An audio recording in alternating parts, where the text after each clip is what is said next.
Assalamualaikum warahmatullahi wabarakatuh. Kita masuk ke pertemuan ke-12. Waalaikumsalam. Pertemuan ke-12 itu tentang pola pencarian data investigasi di media online. Pola pencarian data investigasi di media online. Ini bahannya Bapak share.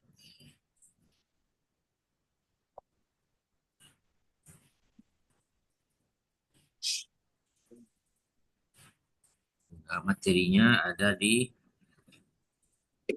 grup. Silakan juga dibuka materi di grup biar lebih memudahkan proses pembelajaran. Oke, pola pencarian data investigasi di media online. Jadi untuk data tambahan atau data awal dan data pelengkap umpamanya pokoknya semua jenis data dalam investigasi ada beberapa tempat atau beberapa lokasi atau bisa kita mendapatkannya. Salah satunya itu data-data atau informasi yang ada di media online atau media siber. Jadi data-data yang di media online atau media siber itu tuh ya untuk membantu melakukan investigasi. Berarti kalau sudah ada di media online berarti datanya juga sudah pernah dibaca orang. Sementara dalam investigasi kita akan mengungkap sesuatu. Ini sudah dibaca orang tapi ini hanya sekedar data tambahan. Ini sangat penting. Jadi seandainya data-data di media online, jadi medsos ada juga sih, tapi kadang-kadang mempertanggungjawabkannya agak sulit. Nanti kita tulis tahu-tahu akunnya akun bodong, nah, itu berbahaya. Orang menggugat kita, ya kita tanggung sendiri akibatnya. Itu berbahaya. Tapi kalau data yang diambil dari media online itu bisa dipertanggungjawabkan, ada perusahaan medianya, ada penanggung jawabnya atau pemimpin redaksinya. Dan kalau untuk sembarangan data ya memang sulit, tanggung jawabannya agak sulit. Si loading dia, si loading dia. Sudah kelihatan di layarnya? Belum? Uji sama Putri,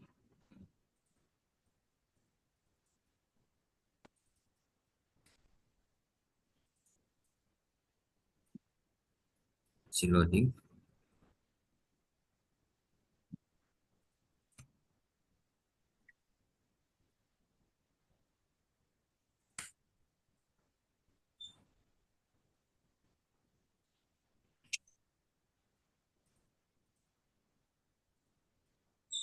Di dalam pertemuan ke-12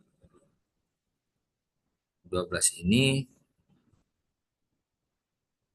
si loading. Oh, loading. Bentar ya, kayaknya agak hang sedikit. Nah, pertemuan ke-12 ini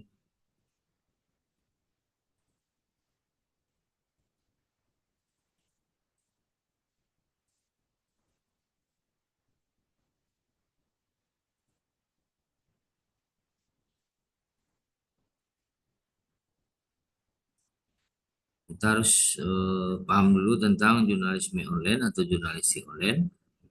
Memang di semester 5 kita sudah belajar tentang jurnalistik online. Jadi tidak perlu ulas terlalu panjang, tapi paling tidak data jurnalistik online itu digunakan untuk investigasi.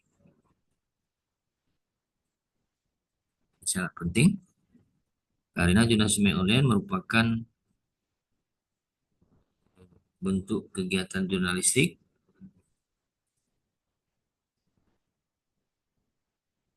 yang dapat melaporkan berita secara online melalui adanya sambungan internet. Di karakteristik jurnalisme online yang dapat membedakan dengan jurnalisme konvensional yaitu adanya audience control yang kita pelajari kemarin. Pembaca memiliki kekuatan penuh itu mediasi. Setiap berita diposting, berita tersebut dapat langsung diakses. Kemudian multimedia capability, jurnalis informasi dalam bentuk sajian yang beragam, non Kemudian non-linearity, setiap info disajikan dalam bentuk berdiri sendiri. Jadi tidak perlu rangkaian informasi berurutan. Stroke and retrieval itu tersimpan secara paten, dapat diakses secara mudah dan kapanpun selagi website itu hidup dan diperpanjang data penyimpanannya oleh yang pembuat website, ya tetap bisa diakses. Kemudian juga unlimited space, penyajian halaman informasi tidak terbatas.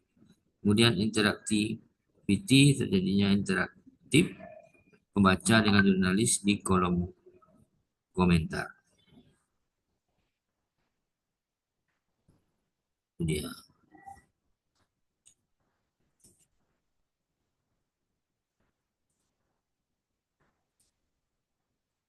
Masih loading. Masih lama ini. Halo, Rian sama Putri dengar suara Bapak? Dengar, Pak. Oh, dengar ya. Berarti biarpun dekat Bapak masih loading-loading, berarti zoom-nya jalan berarti ya. Oke. Kemudian data awal dari jurnalistik online itu kita buat planning atau rencana merumuskan hipotesisnya. Ini kan kita sudah kumpulkan data-data investigasi di media online, kita buat planningnya. Planning itu untuk mengarah ke peliputan selanjutnya. Bukan berarti data itu dipakai langsung, tidak. Itu hanya untuk planning atau data awal saja, atau boleh dikatakan namanya informasi latar belakang, bisa juga ada orang bilang seperti itu. Kemudian data awal itu sebagai rencana atau merumuskan hipotesis, nah, baru dilakukan peliputan. Nah, kemudian dikumpulkan data yang lain lagi setelah itu, dan data itu dianalisis. Jadi setelah dapat data awal dari media atau media online atau jurnalistik online, untuk jurnalistik online, lakukan peliputan, otomatis setelah melakukan peliputan, kita akan mendapatkan atau mengumpulkan data baru. Dan data baru itu kemudian kita melakukan analisis datanya. Nah, mengenai analisis data itu berbagai macam caranya. Nah, jadi untuk eh, data-data yang didapat dari jurnalistik online tadi itu hanya sekedar data awal, lalu dipergunakan untuk perencanaan. Setelah perencanaan digunakan untuk peliputan. Ini dia.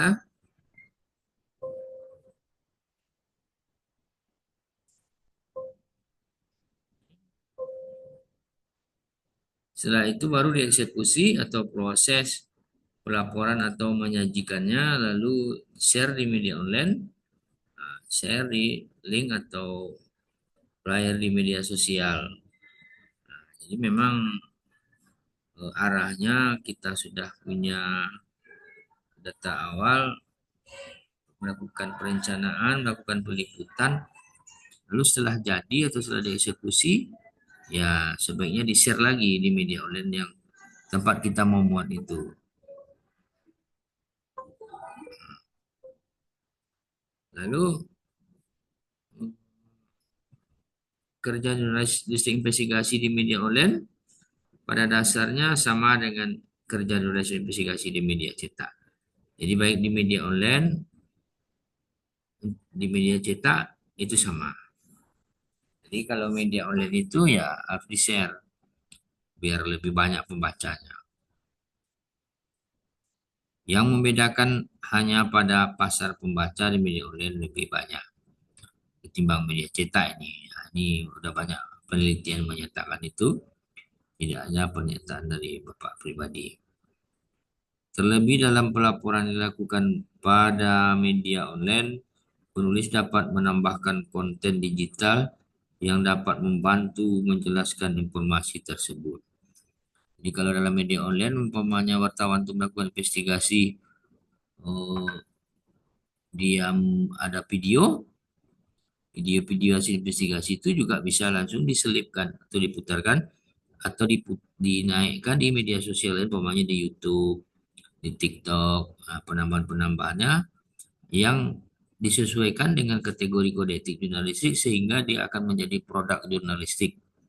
Bukan kayak konten-konten ibu-ibu yang di Facebook itu hanya mengejar dolar katanya, bukan itu maksudnya.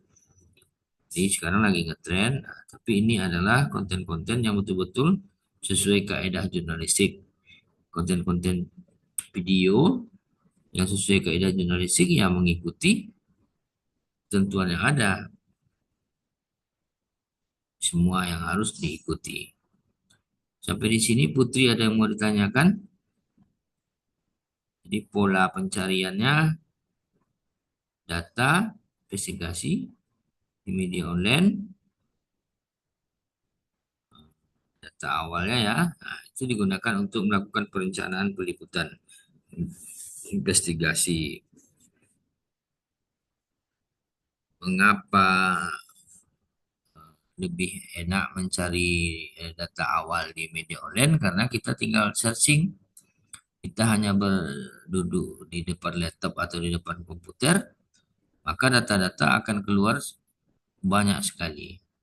Kalau seandainya kita mencari datanya di media cetak, kita harus butuh korannya dan akan kesulitan kita.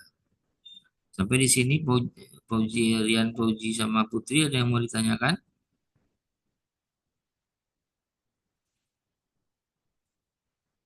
tentang polanya ini? Itu juga ada artikel-artikel tambahan yang harus dibaca. Itu ya biar lebih paham. Ini kan hanya poin-poin penting saja. Mengenai apa itu jurnalistik online ini kan kita sudah pelajari seperti sebelumnya. Ada yang mau ditanyakan sampai di sini? Tidak, Pak. Yang soal Putri sudah paham?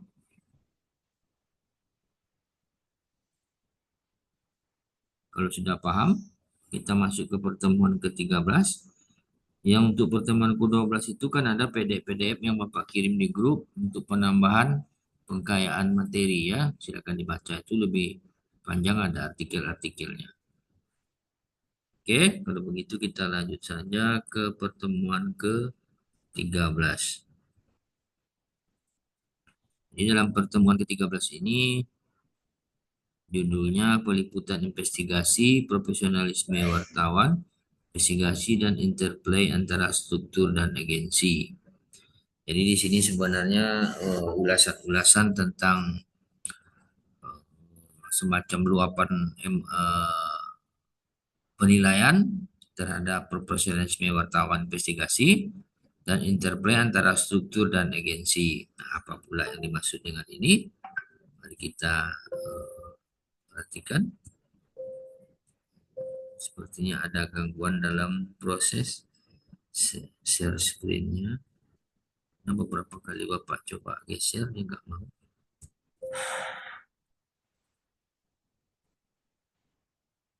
Coba cara lain.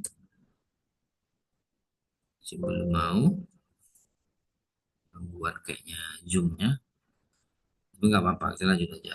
Peliputan investigasi merupakan praktik jurnalisme yang menggunakan metode investigasi dalam menggali informasi. Jadi kalau orang bertanya apa itu peliputan investigasi, yang merupakan praktik jurnalisme yang menggunakan metode investigasi dalam menggali informasi. Apa itu peliputan investigasi? Merupakan praktik jurnalisme yang menggunakan metode investigasi dalam menggali informasi. Kemudian wartawan sebagai agen dalam strukturisasi proses peliputan. Ya, ada orang bilang ya wartawan itu sebagai agen. Ya, itu maksudnya semacam kalau kita menonton film detektif, nah itu kita akan terhanyut oleh kinerja-kinerja penyamaran dan yang lain-lain. Jadi seakan-akan memang wartawan itu kalau dalam peliputan investigasi ya memang diperlakukan atau memang diminta untuk bertindak seperti sebagai seorang agen. Wartawan sebagai agen dalam struktur organisasi dalam menjalani peliputan. Ini hubungan antara agen dan struktur berupa relasi dualitas. Dualitas terjadi dalam praktik sesuai yang berulang dan terpola dalam lintas ruang dan waktu. Itu dan menurut Giddens. Kemudian standar kompetensi wartawan. Jadi dalam dalam melakukan investigasi, peliputan investigasi itu kan menyangkut profesionalisme dan agensi tadi, ya tuh kita juga harus hitung-hitung atau perlu diperhatikan itu standar kompetensinya. Jadi standar adalah patokan baku yang menjadi pegangan ukuran dan dasar. Jadi standar juga berarti model bagi karakter unggulan atau kompetensi adalah kemampuan tertentu yang menggambarkan tingkatan khusus menyangkut kesadaran, pengetahuan, dan keterampilan. Lalu untuk materi yang bisa ditengok di PDF-nya, yang pertemuan ke-13 ini, yang halaman 4-nya, materinya di halaman 4, di tempat Bapak nggak mau digeser-geser nih. Mungkin zoom-nya ada gangguan. Kayaknya jaringan tak gangguan apa nih. Silakan tengok di PDF-nya saja. Untuk halaman 4-nya, uji kompetensi wartawan. Jadi uji kompetensi wartawan mengandung pengertian rekonstruksi atau reka ulang atas kegiatan-kegiatan jurnalistik yang dilakukan oleh wartawan. Jadi jadi kalau ada orang bertanya ada wartawan yang sudah melakukan uji kompetensi, berarti dia sudah pernah dilakukan reka ulang oleh penguji. Nah, berarti dia dianggap memang mampu. Nah, apalagi untuk liputan investigasi. Kalau tingkatan uji kompetensi mudah, terkadang dia belum mampu melakukan investigasi. Kalau uji kompetensi wartawan yang sudah lulus atau yang sudah kompeten di media, biasanya itu sudah bisa melakukan investigasi. Tapi yang muda pun banyak sekarang udah jago-jago melakukan investigasi. Jadi tidak tergantung UKW-nya. UKW itu hanya standar. Terkadang yang belum UKW juga pintar melakukan investigasi. Karena itu penguji sangat penting memastikan eh, peserta bukan hanya melakukan tugas atau fungsi sebagai wartawan, melainkan juga wartawan memilih jenjang sesuai dengan kegiatan jurnalistik yang sehari-hari. Kalau umpama di seorang wartawan hanya tingkatannya mudah, ya dia ikut UKW dalam artian dia harus kemudian sesuai uji kompetensi yang mudah. Dia mengikut juga uji kompetensi yang ya atau yang utama, nanti dia akan kelimpungan karena yang akan ditanya penguji itu berbagai kegiatan sehari-hari yang dilakukan oleh wartawan itu. Nah, kemudian ini ada interplay antara struktur dan agensi itu. Jadi interplay antara standar kompetensi wartawan dan peliputan investigasi. Jadi kompetensi wartawan sebagai aktor dalam peliputan investigasi. Kalau memang wartawan itu sudah tingkat kompetensinya media ke atas atau utama, nah itu sudah tidak kesulitan lagi tuh biasanya melakukan investigasi itu sudah bisa dijamin lah. Lalu bagan interplaynya ini kan struktur yang di halaman PDF yang di halaman 6 silakan ditengok. Kemudian bagan interplaynya sama kayaknya dia hilang-hilang timbul nih di Zoom ini. Berarti jaringan dari Zoom nih ada gangguan. Sama dengan Bapak juga nih. Agak susah menampilkan share-nya. Jadi kalau standar kompetensi wartawan itu struktur dia akan ada kaitannya dengan diangkat dia jadi tim peliput atau tidak. Tim peliput investigasi atau hanya tim untuk peliputan biasa saja. Jadi kalau memang dia dianggap mampu berdasarkan standar kompetensi wartawan, nah, mereka bisa dijadikan tim untuk peliputan investigasi. Apa? Kalau memang mereka sudah dianggap mampu sesuai standar kompetensi wartawan, mereka bisa dijadikan tim peliput investigasi yang sesuai dengan bagan alur yang materi pertemuan ke-13 itu halaman 6. Kemudian struktur.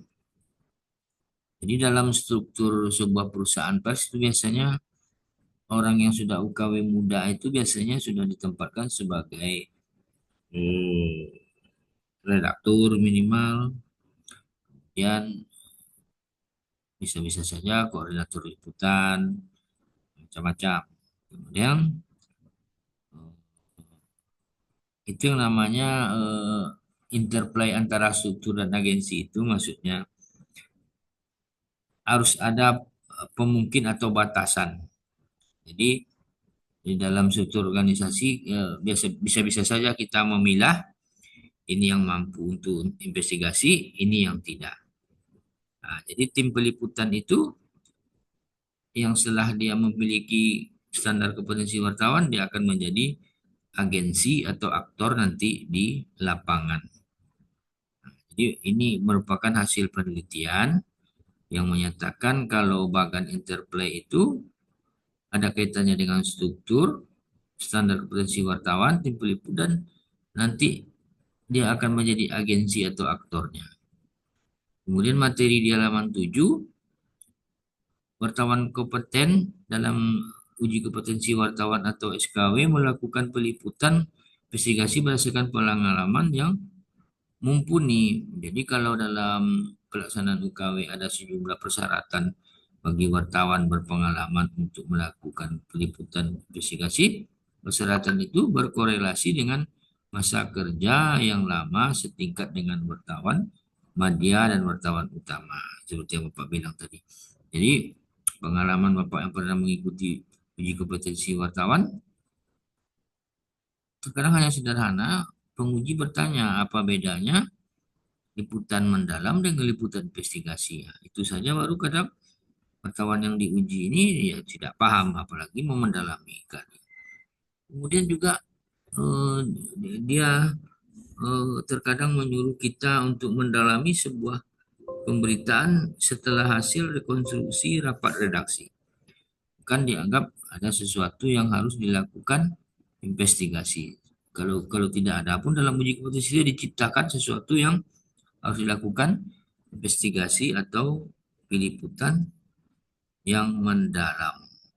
Jadi peliputan mendalam itu tergantung kemampuan wartawan berdasarkan standar kompetensinya. Jadi yang diutus kemana-mana dalam melakukan investigasi ya tidak boleh pula wartawan yang tidak paham atau kurang mengerti tentang investigasi yang sudah diutus, nanti dia akan kesulitan sendiri di lapangan. Maka harus disesuaikan dengan kompetensi wartawannya. Jadi dalam eh, di dalam penerapan SKW atau standar kompetensi wartawan itu, rincian teknis proses kerja investigasi tidak dapat dilakukan oleh wartawan berkompeten sesuai dengan urutan langkah kerja seperti yang dikemukakan oleh Coroner and Williams. Jadi kalau yang tidak mampu melakukan investigasi ya memang akan kesulitan. Kemudian dalam proses organisasi liputan investigasi, peranan struktur dan agensi saling memberi keleluasaan bagi aktor. Jadi seorang pemimpin redaksi atau koordinator liputan atau redaktur umpama yang telah memberikan perintah peliputan investigasi, jangan terlalu mendikte sekali. Jadi berikanlah sedikit keleluasaan kepada aktor atau wartawan yang di lapangan itu untuk berimprovisasi, mencari data. Memang tidak boleh lepas atau harus dikontrol juga, tapi jangan terlalu diatur-atur. Nah, jadi dalam kaitan dengan teori strukturisasi antara struktur dan agensi, ternyata struktur pada investigasi tidak terlalu membebani kinerja tim. Nah, jadi kalau dalam hierarki kinerja biasanya yang lebih tinggi itu memerintahkan kepada yang lebih rendah, yang rendah wajib patuh. Nah, kalau dalam investigasi berdasarkan penelitian itu agak longgar, bisa-bisa saja wartawan ditugaskan atau yang diperintahkan tuh tidak patuh sedikit kepada yang memerintahkan, mungkin karena Di sana dituntut kemahiran dalam investigasi wartawan itu terkadang di lapangan ditemukan hal-hal yang berbeda. Maka ternyata struktur tidak memegang peranan yang menentukan interplay tidak tergantung dari tujuan struktur. Jadi bukan berarti lepas, tapi karena ini investigasi berbeda dengan hal-hal yang lainnya. Nah, sampai di sini ada yang mau ditanyakan? Ini share screen Bapak ini bermasalah, tidak mau digeser-geser. Coba kita tutup, tapi bisa ditengok di PDF saja. Materi pertemuan ke-13 bisa dibuka seperti yang Bapak ulas tadi tentang agensinya. Lalu kita ulas kembali sekilas pertemuan ke-13 ini tentang wartawan sebagai agen dalam struktur proses peliputan. Jadi standar kompetensi wartawan sangat mempengaruhi. Wartawan sudah lakukan uji kompetensi akan menentukan dia ditugaskan melakukan investigasi atau tidak. Jadi kemudian dalam standar kompetensi wartawan, tim peliput atau investigasi dia akan turun ke lapangan dan struktur sifatnya hanya mengontrol ya kalau kepercayaan penuh memang diberikan sebenarnya kepada wartawan yang sudah melakukan investigasi. Jangan terlalu banyak didikte. Kemudian dalam proses organisasi liputan investigasi, peran struktur dan agensi saling memberi keleluasaan. Jadi keleluasaan bagi aktor atau wartawan. Ciri khas ini berkembang membuat kesadaran diskursif dan kesadaran kognitif wartawan atau aktor agensi menjadi aktif. Jadi karena dia diberi keleluasaan melakukan investigasi, wartawan itu akan kreatif dia di lapangan karena dia improv sendiri dan akan lebih memperdalam sesuatu yang harus dicari-cari. Umpamanya dia harus menyelinap, dia harus pura-pura jadi ini, pura-pura jadi itu. Ya bisa-bisa saja kalau beberapa intelijen untuk menyelidiki rumah seorang penjahat atau bandar sabu, terkadang kalau intelijen kepolisian atau aparat penegak hukum, mereka bisa-bisa saja menjadi seorang pedagang somai umpamanya. Bermacam-macam menjadi pura-pura jualan sayur umpamanya. Akhirnya pedagang somai keliling-keliling, manalah sebenarnya rumah bandar sabu ini umpamanya contoh kalau aparat ya setelah dia petakan dia langsung share log terhadap komandannya, maka tim akan langsung turun ke lokasi. Kalau wartawan melakukan investigasi, hal-hal seperti itu bisa-bisa saja dilakukan. Ya kalau kita mau memang melihat secara dekat kondisi sebuah desa yang memang di desa itu ya karena Bapak tahu umpamanya di salah satu kecamatan di Rokan Hilir itu memang ada sebuah kawasan yang aparat pun masuk kadang kesulitan dicegat masyarakatnya, maka bisa-bisa saja untuk melakukan investigasi wartawan berpura-pura menjadi pedagang kain umpamanya, menjadi pura-pura menjadi pedagang somai, pakai gerobak kan lebih pelan jalan itu dan masyarakat itu tidak curiga. Tapi kalau memang kita bergaya seorang jurnalis, kita bawa kamera, mengeluarkan badge kartu nama, itu kita akan kesulitan melakukan investigasi. Otomatis kalau emak-emak yang lagi ngumpul-ngumpul, umpamanya kita mau tanya, mak, di mana rumah bandar sabu, mak? Nah, contohnya, sementara kita nampak badge nama kita sebagai seorang jurnalis, bawa kamera, itu nggak ada satupun orang emak-emak yang ada di kampung itu menunjukkannya. Tapi kalau kita pura-pura jualan dan berbagai teknik-teknik lain atau jual along-along, buat sayur-sayur dengan ikan-ikan pagi-pagi itu, Oh ini rumahnya. Rupanya memang benar nih informasi yang didapat nih. Memang kayak jual kacang goreng nih sapu di sini. Itu bisa kita ungkap menjadi sebuah pemberitaan yang sangat eksklusif di dalam peliputan investigasi. Sampai di sini ada yang mau ditanyakan? Silakan. Fauzi, Lutfi Alwi, Selvi, kemudian Putri. Putri, silakan.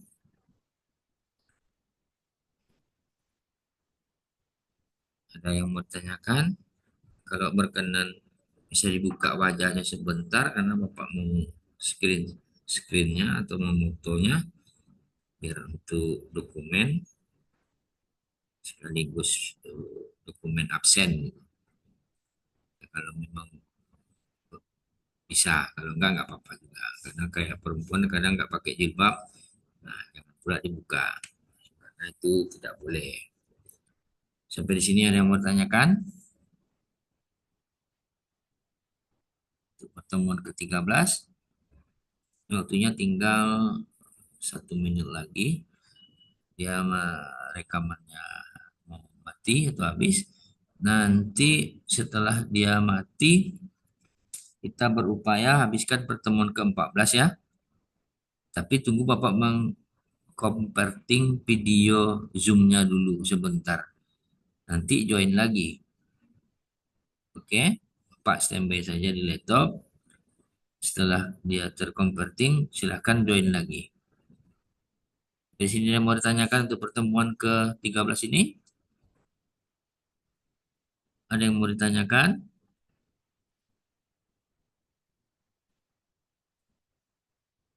Ini kan sebenarnya konsep-konsep eh, interplay ini hubungan struktur nih dengan siapa yang mau ditugaskan. Sama kayak di kantor, seorang itu kalau ahlinya bidangnya A ya penugasannya A gitu.